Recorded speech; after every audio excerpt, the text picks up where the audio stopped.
Well, good morning, guys. Wandering Beast. That was a hell of a fire season.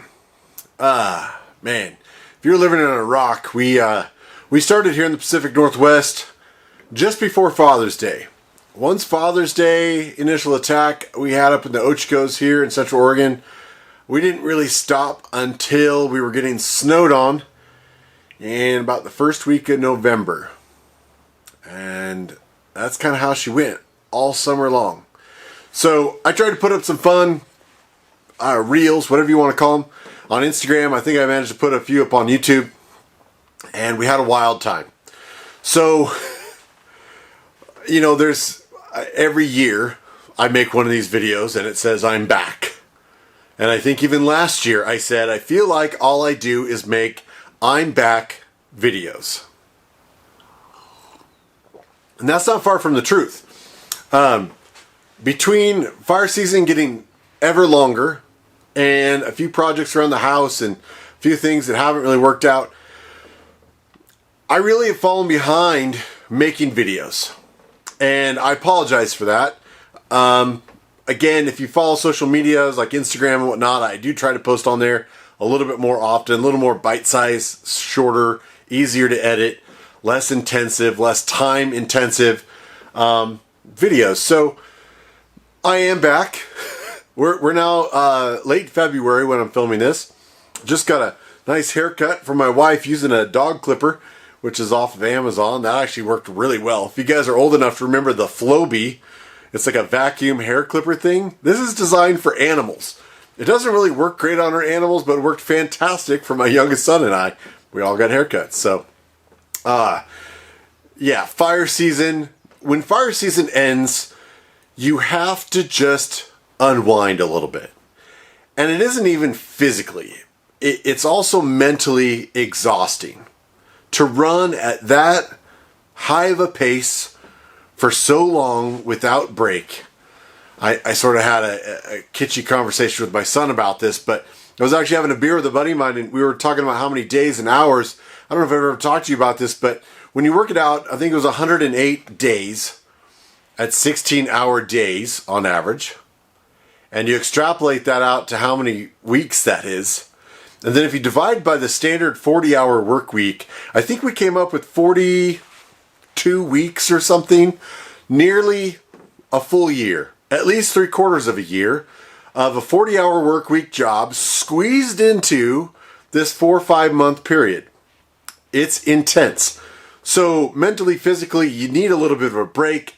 I even need a break kind of from my family. I usually run out here to the garage and I start working on projects that I left, you know, sitting on the table, house projects that need to be done. The problem is because it was so late in November, I now need to worry about, do I have enough firewood? Do I need to winterize things? Things are starting to freeze. I need to get everything, the house, everything in order so that we can get through the winter before we get too much snow, before you can't do things, before pipes freeze.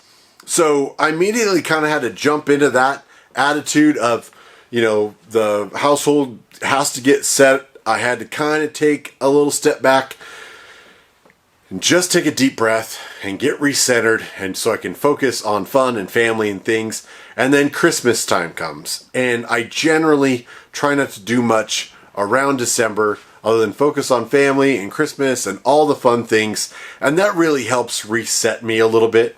Maybe at some point we'll try to take a trip in the fall or the winter, but because fire season is so late, then it runs into Christmas. And then I'm thinking, well, it's January. Where am I going to go in January? And in fact, I had some classes I needed to take. I think I talked about that in one of the videos I'm filming. But yeah, it was pretty intense. So I will try to put some clips as I talk here, I guess, about fire season. But man, it was a whirlwind. And again, for the second year now, we have not left Oregon. It used to be when I started years ago, you started in California or Arizona in early spring, that sort of May, June. And, you know, the Pacific Northwest didn't really kick off until the 4th of July. I never make any plans with my family after the 4th of July because I know there's potential to get a fire call at that point. In fact, my son's birthday, my youngest, is at the end of June. And so we normally take a family trip at the end of June, getting ready for that fire season, knowing at any point we could get called. Well, it happened way earlier this year. Even the Father's Day was not really expected. Not that we do anything too crazy here on Father's Day, but that was a little unexpected to be pulled away from that on a Sunday and get that call. But I was happy to do it. We got a lot of days, a lot of time, worked with some really good people, saw some really great country, some of it heartbreaking, you know, working side by side with some of these ranchers out there that although we saved their home in kind of a last stand where you go into the structure and you say, we're not leaving if we have to burn out 360 degrees from our position at this ranch, we're going to save the house. But if you guys know ranching, you need that public land. And if it gets burnt up, it can be up to 2 years sometimes before they're allowed to graze on there.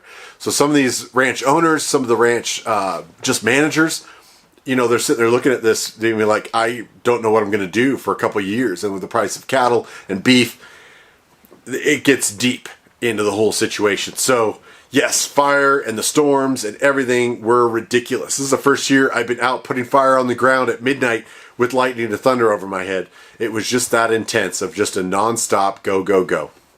So with that said, yes, I do enjoy it. But as I get older, I don't know much longer I'll be able to do it. It's pretty intense. Just the commitment to be away from the family, physically, mentally, the whole 9 yards. I'm self-proclaimed really good at what I do. And I think that shows a lot of people that I work with. So I will continue to kind of share my knowledge and do what I do as long as I can. And I think we're going to be doing this for a while now. So with that comes projects on the bus, projects on the house, commitments to other companies. We're going to have some reviews coming up. And again, with that whole I'm back video, and then I happen to put up a couple random gear reviews, and then you don't hear from me for another year. I'm becoming like a gear review channel. And I don't know if I like that. I have not taken a single product review email since last year. And it's just because I didn't have the time and commitment to get to things. So I'm still playing catch up. There's no reason to take more work on when I don't know if I'm going to get to it. There's some really cool companies of some stuff we're going to come up with. Stuff on the bus, exhausts, exhaust brakes, things of that nature. And we're going to just kind of move forward at a good steady pace, and I won't take any more on because it's unfair to these companies that reach out to me and then they say, hey, have you gotten to the review? Have you done this stuff? Now, certainly there's quite a bit of gear I think I'm going to put into reviews that I use for fire, from flashlights to new helmets to headlamps and things like that, boots. I want to let you guys know what I thought of it, my 2 cents, because I've been doing gear reviews for a very long time. And certainly wildland firefighting is a huge testing ground to see how well things last. It's a really harsh environment to have anything stand up. So when things shine out in your mind and you go back to that tool, that piece of equipment, and you're like, that is something I can trust, just know that I vetted it by putting it through just a crazy amount of work. So with that, we're going to start rolling out some more videos. On top of that, there is a new laptop that I got ordered. In the springtime, when the videos dropped off, I had an issue with my laptop. We sent it away. We tried to get it repaired. By the time they came back and basically said there's nothing we can do to fix your laptop, it was already fire season, so it's too late. So new laptop, got to learn it. New software, because my old software will not work with such a new computer. So far, playing around with it, I'm very happy. I'm trying DaVinci Resolve. It is a free, amazing video studio. Instead of paying for something, my old Adobe Premiere was something that I didn't have to continue to pay for. And now it's a prescription-based thing. So I didn't really like that. So far, I am extremely ecstatic with Resolve. However, it's a steep, steep learning curve. So I'm going to start putting some videos together, but beware, I can't just pump them out as quick. Now, saying that, they render like that. I used to tell, my family knows, laptop would be in the corner of the room, I'd have it plugged in, I'd have the screen up, and everyone know not to touch it, because for the next hour, hour and a half, sometimes longer, that thing would be over there rendering and trying its best to push out a 1080p high definition video that I can upload to YouTube. I'm excited because I believe I can start doing some 4K footage. I just put together a couple quick little review videos and it rendered it in about 2 minutes. I can actually live see my lips moving and match it to the audio, which I've not been able to do for a very long time. So the way I edit and everything I do to these videos is going to change completely. It's just going to take me a little while to learn. So I am hoping to get a fun trip out this spring. I say that every year. And I'm hoping to drag the wife out because I would like to start telling some of the stories of some of our trips that I haven't really been able to tell. We might catalog them as something different. But I have some bigger trips. She is maybe not so interested in going with me, so it might be me and the dog. With that, it has been an entire year. Unless you follow me on Instagram, you don't even know about Juniper, which is our fun little pup. My personal shadow follows me everywhere and does all the adventures with me.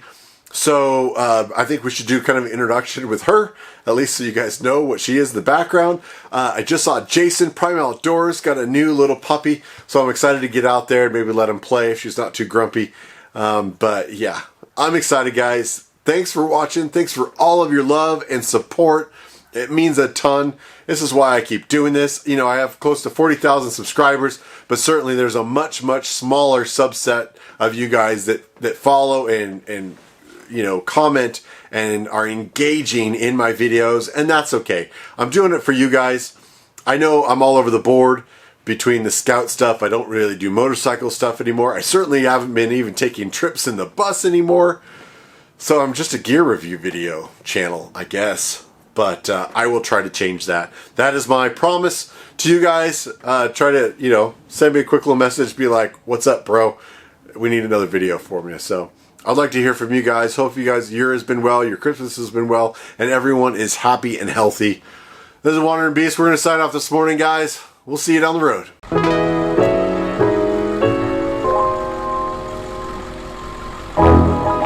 Thanks for all the love and support. You guys are amazing. Please like, share, and subscribe. Follow the adventure on social media, and we'll see you on the road.